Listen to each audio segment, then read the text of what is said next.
Welcome everybody. Thank you for joining us on this Ask DevExpress webinar. As Amanda says, this is all about our VCL products. It's also about the VCL market, where we see the VCL market going, and it's also about Embarcadero. So if you're here from Embarcadero, welcome. And without further ado, let's just have a quick look at the agenda for this particular webinar. And I thought I'd just throw it in as a quick bit of Delphi, showing my JavaScript bias. I've just noticed I've started all my function names with a lowercase letter. Basically the agenda is you, the attendees, ask me a question, and you'll get an answer from either me or the team. Essentially, I'll paraphrase the team. They're online as well in the background. And once we have no more questions, we've got basically an hour of this particular webinar. So once the hour is up or we have no more questions, I basically say thanks, and we'll put the webinar up on our DevExpress channel site, which, as you'll see, is tv.devexpress.com. It usually takes a half a day or so. Jeff, our videographer, is recording the session, and he has to do a minor bit of editing and then puts it up. So without any further ado, I kind of, this morning I was thinking, well, what kind of topics would people be asking? There's obviously topics like our roadmap, you know, what we've been putting forward in our roadmap. In fact, the VCL team and I have the best roadmap of all so far. I'm still polishing off the actual textual roadmap for the whole of DevExpress, but at least you have my blog post on CTODX, which describes what we're going to be doing for VCL in next year. So that's one of the topics, obviously. A contentious topic, obviously, is our plans restricting the number of IDEs we're going to be supporting in 2011 and later. And, of course, another contentious one is our desire to make our VCL products available only on subscription. And then let's, I'm sure there's going to be some questions about the plans from Embarcadero, or what we know of them, such as the fabled 64-bit Delphi compiler and C++ Builder compiler, and you know what's happening with regard to the other platforms and what we're going to be doing about the other platforms, and of course an anything else type topic. Preferably, I'd like a question on VCL, not anything else in the sense of, you know, what do you think of the situation in Arab countries at the moment, or something stupid like that. So I see several questions coming up now. I'll ask Amanda to read them out. So, because, well, I'm using a Mac here. I'm using a Mac here, and if I switch windows, you'll lose the nice PowerPoint slide. So all right. I only see like the first 5 words of this questions. Okay, well, I will read them out for us. Fantastic. From Richard, support for the class development kit CDK ended with Delphi 2007. Any plans to either upgrade it to newer Delphis or releasing it to open source so someone else could do so? It's actually available as part of the VCL subscription if you ever wanted to use it. We haven't updated it in well, 3 years or 4 years or whatever it is. For those people who don't know, CDK was acquired when DevExpress bought or acquired Eagle Software, which was Mark Miller's old company. And we just made it available. We never really sold it, as far as I know. It's just available. No, there are no plans to update it at all, I'm afraid. Okay, we would like to see RTL support in VCL. Are you planning on adding support in the future? RTL here, for everybody who doesn't know, is not runtime library. It's right-to-left language support, especially Hebrew, Arabic, Farsi, and all those good things? The answer is we've gone around the houses on this particular discussion point. It's the same with our .NET WinForms products. We basically wrote these products a long time ago and did not put in any support at all in the underlying code for displaying text in a right-to-left manner. Now, I said this a lot of times. The biggest issue is it's going to take a lot of resources and quite a bit of time to incorporate RTL support inside these traditional products. It's not only VCL, as I said, there's also WinForms. And against that, there is the point that we presumably sell more of these control packages to either companies who are writing Hebrew or Arabic applications, or to countries who use a right-to-left type language. But we don't believe that the extra revenues are actually going to cover the required work. So I'm going to say it's very, very unlikely that we'll have RTL support in our VCL products at all. I think it's just too late. If the VCL market as a whole picks up, and we obviously are not selling into a bigger market in some Arabic country, like Saudi Arabia or something like that. Remember, we can't actually sell to places like Iran or Iraq, which kind of limits us a little bit. Then maybe we'll revisit the situation, but at the moment there are no plans to provide RTL support. Okay, from Eric. The Express Quantum Grid is awesome, but it seems it's lacking some function in typical pivot tables. Can you address this? I'm going to have to defer that to my team. We'll have to come back to that question. Okay. Let's see. Sorry, I think, when is the latest version of VCL coming off beta? Beginning of February, I'm told. And this is going to be the last version which will have an upgrade path. From then on, it will be subscription only.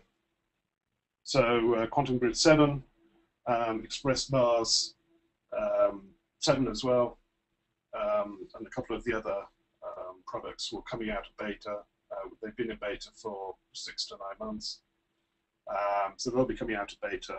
And then once people have upgraded and we're ready to move on, we will just have a subscription basis.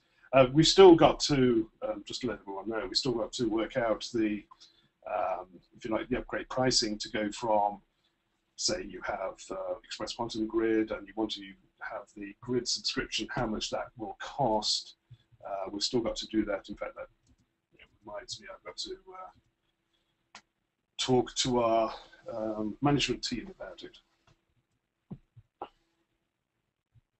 So, as I say, a couple of weeks. Okay, beginning of February. Let's see. From Luke, we'd like to see extra reports, extra wizard, and extra rich edit for VCL. Extra reports, no. It's another one of those things we've gone around the houses about. There are a lot of, well, traditionally there have been a lot of reporting solutions for Delphi and for C++ Builder. And we, as DevExpress, as a company, have never actually wanted to get into that particular market. Now, given that we do have extra reports, in theory, I would think, it should be easy enough to, quote, port it to Delphi and then sell it as a reporting package, but we have no plans to do that at all. I would say, given the fact that There are some well-established players in the reporting market for Delphi and C++ Builder. We're not going to venture into it at this stage. What was the other products? Extra rich edit, extra wizard. We'll certainly put those on the suggestions list. I can't see any reason why we shouldn't have a rich edit for VCL, given the fact that we've already done the work for .NET, and the wizard is a fairly simple control. Let me just have a look. We had something.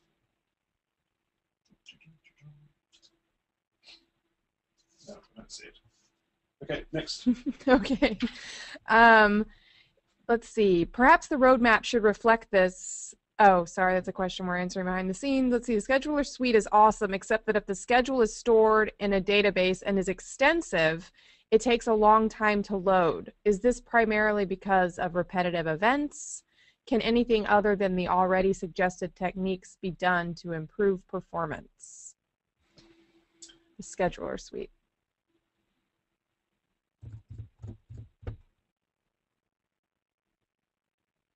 Okay. Okay. No, I was just thinking. I was also reading an answer from the team about pivot grid stuff. The scheduler. We have plans in the second release of the year for 2011. Plans to increase performance, essentially by redesigning the data store aspects of the scheduler.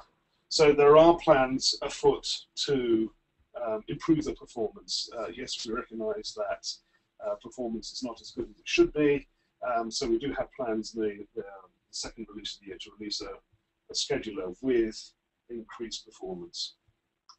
On the pivot grid side of things, Sergey tells me that we have TCX pivot grid summary dataset component to make a connection between the pivot grid and the quantum grid. That's going well beyond my knowledge of the grids. So I hope that makes sense to someone. Let's see. What about accessibility-related progress? Damn, that's a good question. None at all. That's got me stumped. Yes, we ought to think about it. I'll add it to our suggestion list. We have made no plans about accessibility yet. It would be nice if we did. Agreed. From Scott, will you provide a logarithmic scale option for the chart? Yes. Now, is it going to be this year? Let's find the right place. In essence, let me put it like this. We want to improve the various chart types you get with Express Quantum Grid so that they match our extra charts product in .NET or our DX charts product for WPF and Silverlight. Now, we're not going to do them all at once. We'll be adding them as and when we have time and resources, but certainly the plan is to have the same set of chart types and the same set of functionality as we do in extra charts. And the whole subscription thing is actually going to make that easier for us.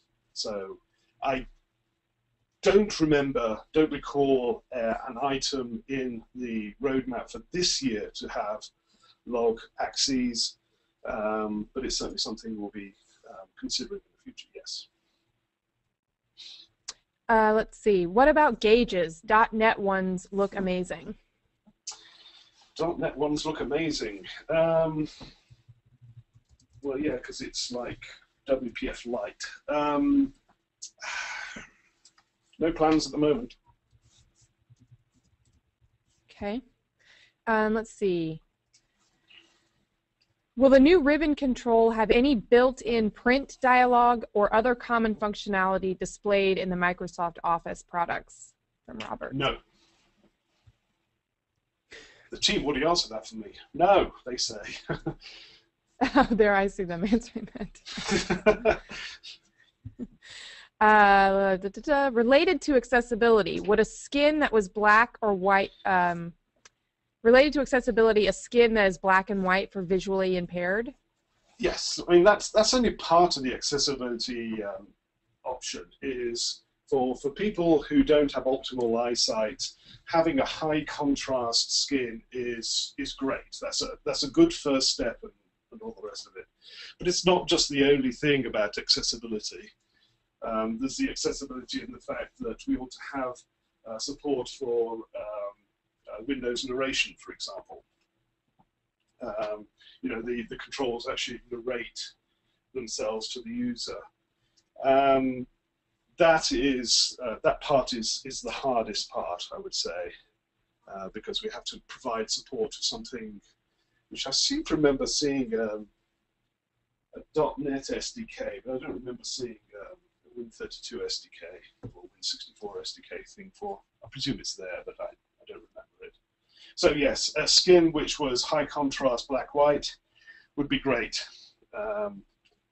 And again, we want to make sure that the skins we have in .NET, and we do have one of those in .NET, come over to the VCL side. Unfortunately, the skinning engines are very different. So it does take an extraordinarily long time to actually port a skin from .NET, one of our skins from .NET to VCL. From Scott, several of us have asked for ragged scrolling on the grid. By this I mean if a record is bigger than the display area, vertical scrolling will scroll to make more of the current record visible.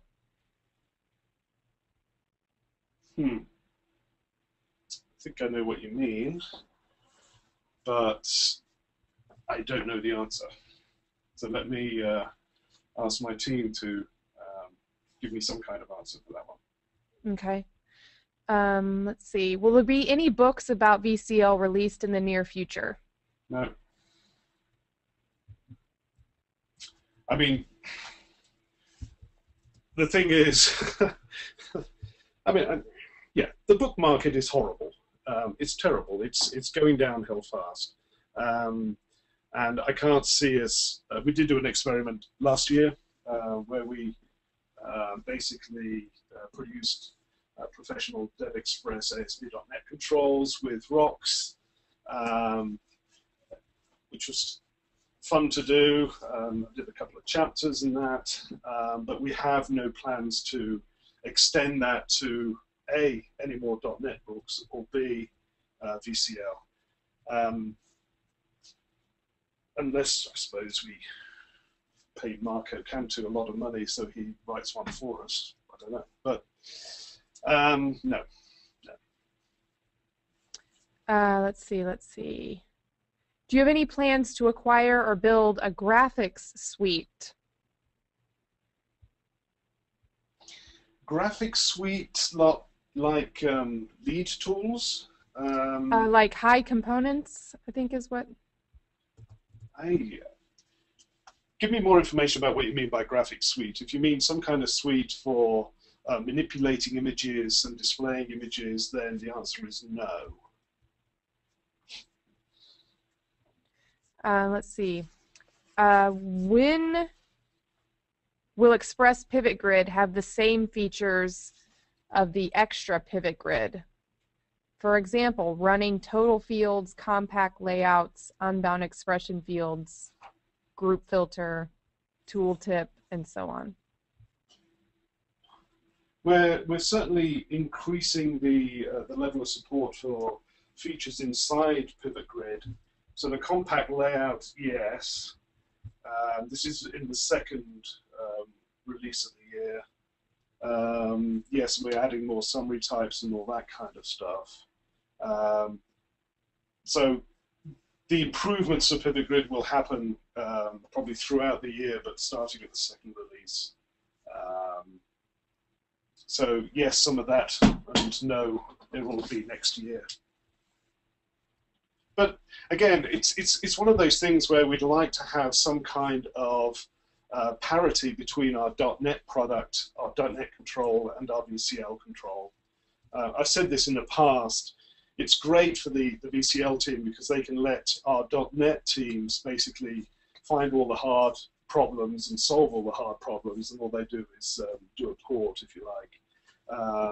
So yes, if you see something in the .NET side of things with our controls, it's likely it will appear in the VCL side, not necessarily as quickly as people would like, but certainly it's along the kind of things that we want to do. Okay. Done that one. Let's see. If a customer if a customer has a high priority issue, can we pay DevExpress to address it with greater urgency? No, unfortunately not. This is yet another one of those perennial questions we discuss amongst ourselves. Should we be providing a premium support channel? And the answer has always been no, for various reasons, like how do you monitor it, how do you assign resources to it. Our support teams already are overworked, so you know, there's whole issues about it. Now, having said that, our VCL support team are great. They're brilliant. They're very into Delphi and C++ Builder. They will answer questions. We have some of the you know, the best support guys on the VCL support side. So the only thing I can say is ask in the normal manner, and we'll answer it within our usual business day or earlier. Okay. From Tony, will there be a designer for the ribbon backstage view for the sections with buttons and other controls using the bar manager? Don't know. Gonna have to ask the team for that one. Okay. Hang on a minute. The ribbon backstage view design will be implemented later, says Alex, if the corresponding suggestion get a significant number of trackers. So basically, if you like that suggestion, find it and track it. I say that to everybody here. If you like a particular suggestion or you want a particular suggestion, find it, add it. If it's not there, start tracking it. We're still in the process of arguing about a voting system for our suggestions, you know, which is more along the lines of something like Stack Overflow. So until then, just track the issues you're really interested in. That's my advice to you.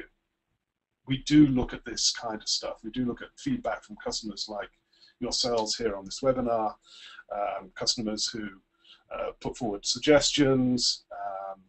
We look at all that stuff when the time comes to actually decide what we're going to do for a particular release. Let's see, from Scott. In your blog, Julian, you mentioned a future server mode grid. Can you expound a bit on what a server mode is for the untutored among us? Okay. The way the grid works at the moment is when you display the grid, the application, or our code, if you like, actually goes to the database and retrieves all records for the grid. And the grid gets basically a blob of data that it then organizes into rows and columns and, you know, allows you to do grouping and all that kind of stuff. The grid actually contains, in its own data structures, all of the records that you requested.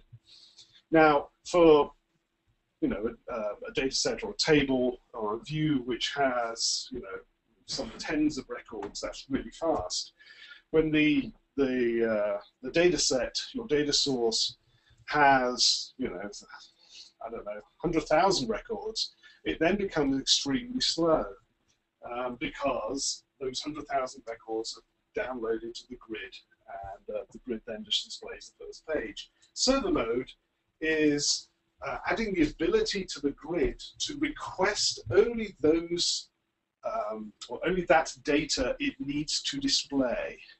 So if the grid is currently showing, say, 15 rows, it will only request from the database 15 records to display in those rows. If the grid is displaying group mode, for example, so it's grouping on some column, it will only request from the database the actual grouping records, if you like, to display.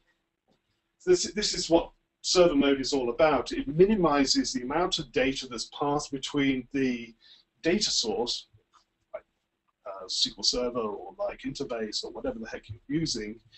It tries to minimize the amount of traffic between the database and the grid. Now, obviously, the problem then is the server mode becomes very chatty. Instead of just saying, give me all the records you have, thanks very much, which is one conversation, it becomes very chatty. It goes along the lines of, give me the first 15 records. Oh, give me the next 15 records. Oh, give me the next 15 records. Or he's grouping, the user is grouping, therefore I need the grouping records, and so on and so on. So it becomes a bit more chatty. Now, the problem then becomes how fast is your connection between your application and the database server, because this involves a certain amount of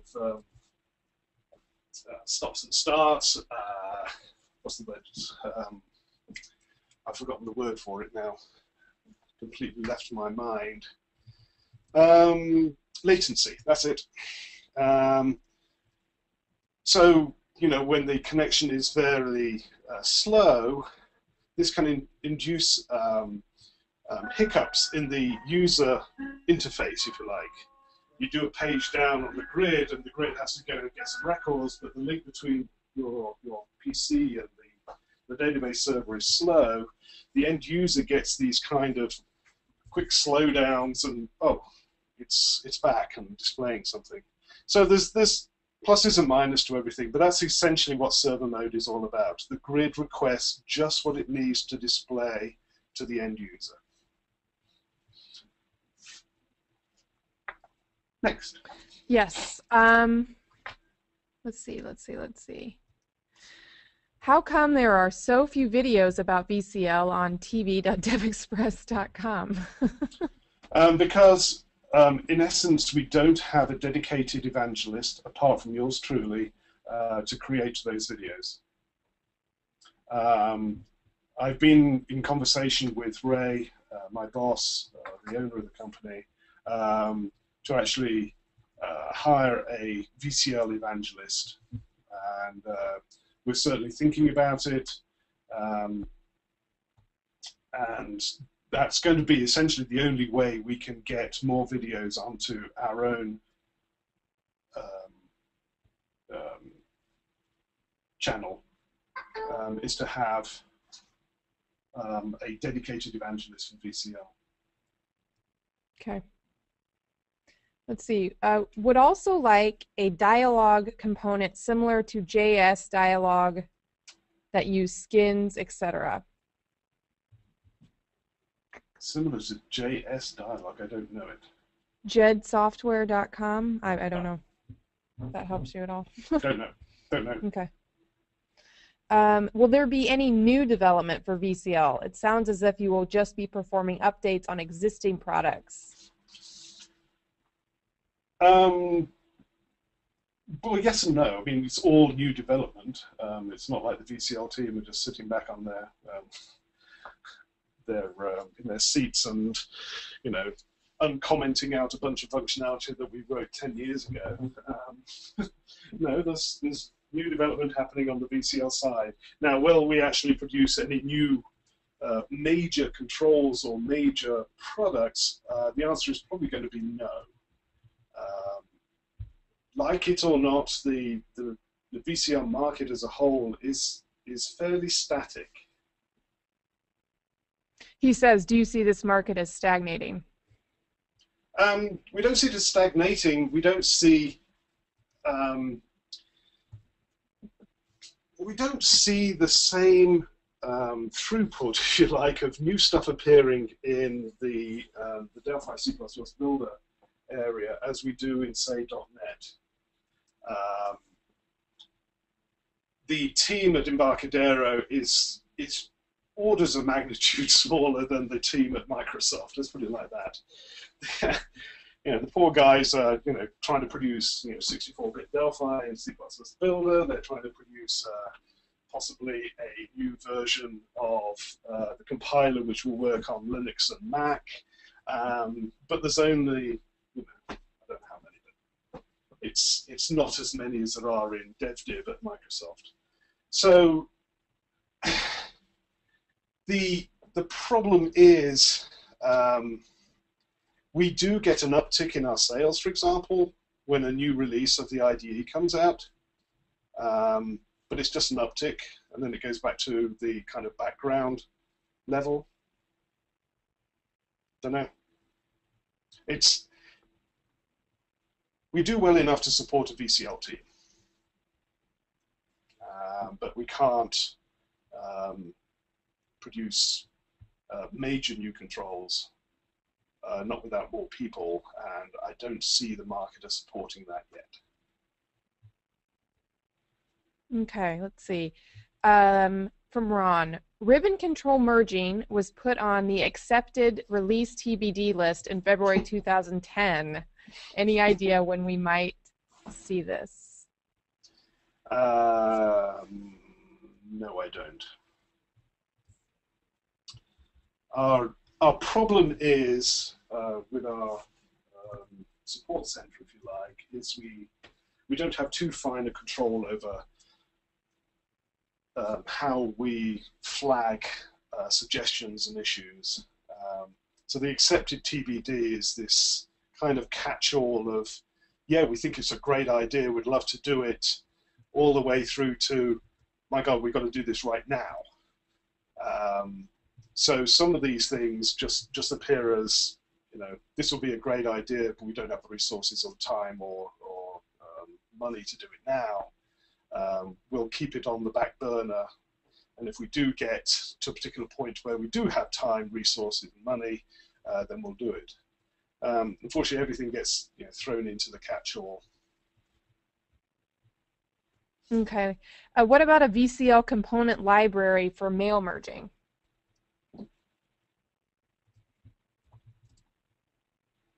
For mail merging, that would imply that we ought to have a rich text edit control or some way of reading,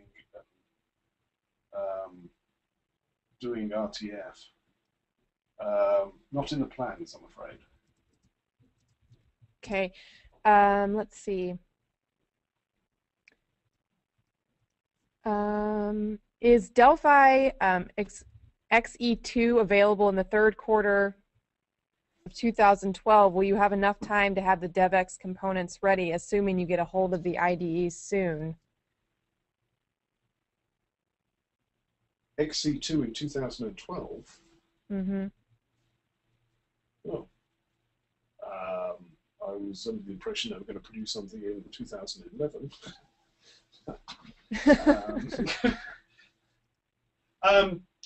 How quickly will we have our support? It goes without saying that we're on the field test list. I'm sure that's we're not supposed to say that, but we are. We will work.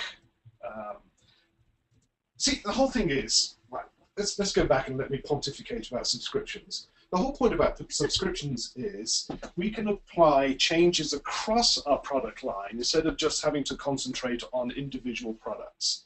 The concentrating on individual products means that we don't do as well with these new IDEs and new compilers as we'd like to. With the subscription side of things, because if you like, we know we'll be getting the renewal fees, we will do lots more functionality changes across the product line, and one of those involves the IDE. So if there's a Delphi XE2 in September or whenever they plan to produce it, it's more likely with a subscription basis to our product line that we'll do it and get it out on time. But remember, it's the same thing with .NET. We can't release an update on the exact day that Embarcadero released the compiler. We have to do our final testing and all that kind of stuff. So there. Okay.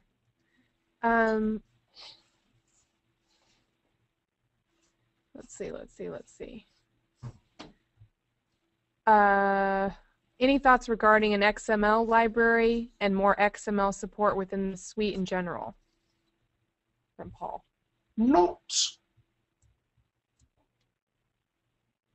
I've had no discussions about XML at all. In fact, I don't even know how Delphi programmers do XML. Presumably there's some library out there. In fact, I don't even know whether Delphi comes in the runtime or in VCL with some XML support. Don't know. I have to let the team answer that one. I think they said Embarcadero IDE already has tools for working with XML.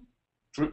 So what kind of extra features are you looking for, given that there's some kind of XML reading library and writing library? Let's see. Am I correct to say that server mode is irrelevant when in a custom data source provider? When in custom data source provider mode with a local provider. Also in server mode is column filtering available?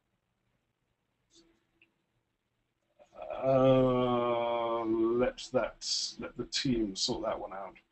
Okay. Column filtering with server mode is still available, yes. I don't see anything yet from the team. Okay, let's see. What do you plan to update? When do you plan to update the data controller for the grids? We've had lots of discussions about this, and it's down on it somewhere. I don't think it's actually. Oh, maybe the end of the year. There's an item to improve data controller performance in the second release. I think we've argued against rewriting it. We're just going to improve the current performance. Yeah, the team says some parts are going to be updated in the near future, and more will be further will be improved performance and functionality for the server mode. Server mode. Okay. Thanks, Sergey. Let's see.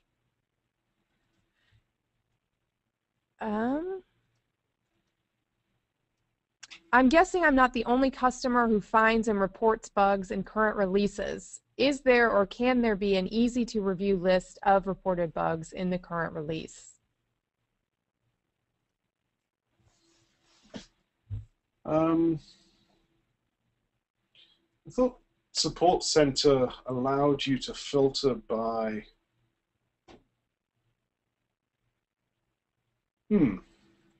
Okay, if the bug was reported and is fixed, it'll be up in Support Center.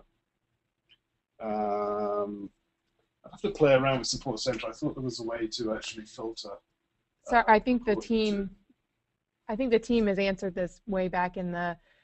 They say you can find this information on the What's New page for now. You can use the search engine on our website to find all fixed bugs. Right. They post a link, which I'll post to you, Scott.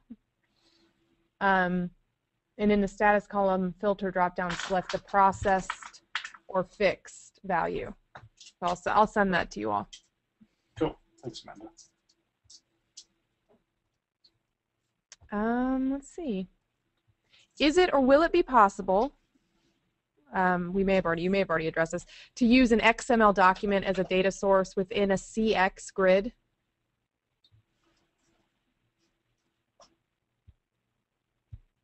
Good question. I don't know.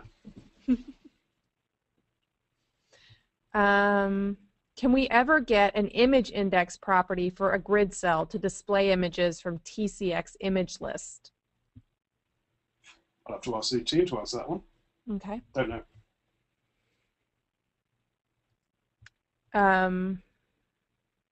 I think that for now. There's the XML question. Our grid is able to work with the dataset, or T dataset descendants. So T client dataset actually works with XML right now. So yes, the grid will work with an XML database, or XML data, I should say.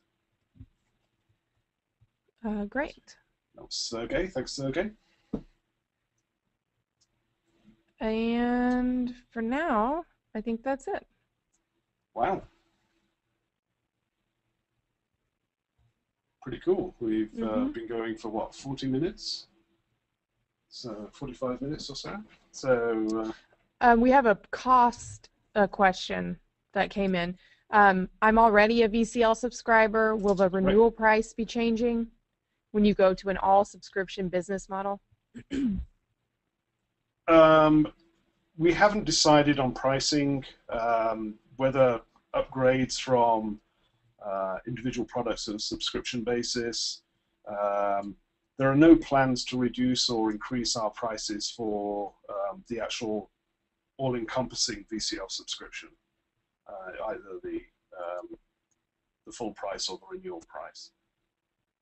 That may change, but at the moment there are no plans to alter the pricing for the full VCL subscription. We still haven't got any pricing for the two new subscriptions, the Grids pack and the Quantum pack, or the Enhanced Quantum pack, I should say. We haven't come up with any pricing for that yet, and as I said right at the beginning, that reminds me I've got to talk with the management team to ascertain all that, and pretty quickly.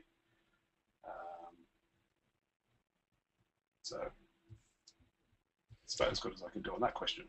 Okay. From Craig, when do you plan to release the full 2011 roadmap and pricing options? Well, the VCL customer base already have the full roadmap. It's a blog post. I've still got to finish the final bit of polishing on the official roadmap, as it were, the one that appears on our homepage. That's something I want to do this afternoon, so it should be up by next Monday, the full roadmap. What about the other platforms that you allude to on your slide? Can you elaborate? The other platforms. Well, last year, if everybody remembers, before the release of Delphi XE, Embarcadero were working on support for Linux and Mac OS X. And then their roadmap suddenly changed. They realized that they didn't have enough time to complete this work. So Delphi XE was released with things like CodeSite and whatever, and a few updates and all that kind of stuff, which is probably one reason why many people did not update their compiler or IDE to XE. Now, I don't know where that work has gone to. I haven't heard anything about Linux or Mac support, and I'm sure many of you are already following Alan Bauer's Twitter stream, and all he's talking about at the moment is 64-bit. So I have no idea what's happened with regard to Mac or Linux. So until we have more information and more idea about what Embarcadero are doing in that area, there's little I can say. The 64-bit side of things I can talk a little bit about, in the fact that they're actually basing the 64-bit compiler on the VCL. In other words, it's going to be a bit like going from Delphi 1 to Delphi 2 when we all move from 16-bit to 32-bit. The VCL is going to look much the same, except it's going to be 64-bit compatible. And we're anxious to play around with it and see what we can do to make our products compatible with 64-bit. But I can't say anything about Mac and Linux because I just don't know anything. Okay. Let's see. Craig just wants you to confirm that we'll be supporting Delphi 2010 in 2011. Yes. I did a second blog post. We're supporting Delphi 7.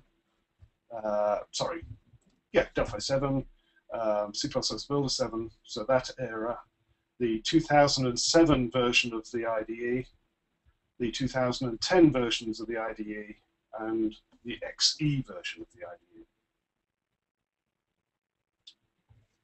What about bars in Quantum Pack? What about bars in Quantum Pack? It ain't there.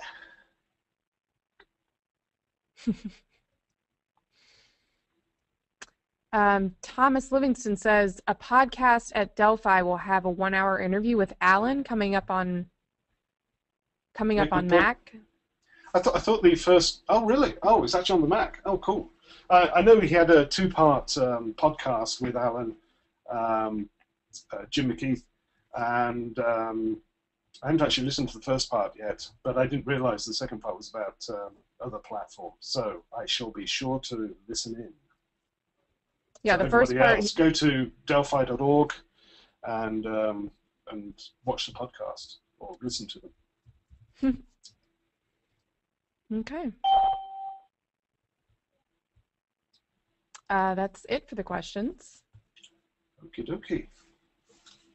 Well, everyone, if you do have any further questions or you want to talk to me personally or whatever it happens to be, I am Julian Bucknell, and here's my Twitter account is @jmbucknell.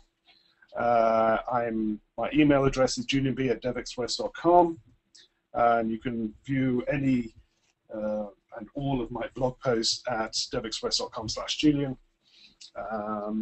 So if you do have further questions or you do want some clarification, then please, by all means, send me an email and follow me on Twitter and look at my blog posts. You do have one. Yes, you have one more question if you want. From Stuart, what's the thinking behind not supporting Delphi 2009? Are there significant differences between 2009 and 2010? No, there are no significant differences. The biggest problem, as I described in a blog post probably about a month ago, is we have to draw the line somewhere. We want to reduce the amount of testing that we do. In that blog post, I pointed out that we support 14 compilers at the moment. If we support 14 compilers, we have to test for 14 compilers. We have to make sure that any changes we make will actually work in those 14 compilers, and that's just too much. There's just no way. So we limited it, and I explained the reasons for our particular choices in that blog post to those 4 particular series of IDEs. In reality, what will probably happen is, you know, the changes between 2009 and 2010 are probably minor to 0, and you'll probably find everything compiles in 2009 anyway. And of course, we're not going to be removing code explicitly for older or not supported compilers, but what you'll find is, as I said in the blog post, is that since we won't be testing for those compilers, you may find things in the future which start to go wrong. Okay. That's it. Okay. All right. Thank you very much, Julian, and thank you to the VCL team. All of you guys are awesome. And just so you know, our last webinar of the week is tomorrow. It's on DevExpress MVC Grid View extensions. Learn the basics of the MVC Grid View extension with ASP.NET Evangelist Mahul Hari. And a quick peek into next week. Monday, January 31st, Ask DevExpress Charting, hosted by charting evangelist Brian Wood. It's a Q&A session with the charting team. This is your chance to ask questions just like today or give feedback directly to the charting team.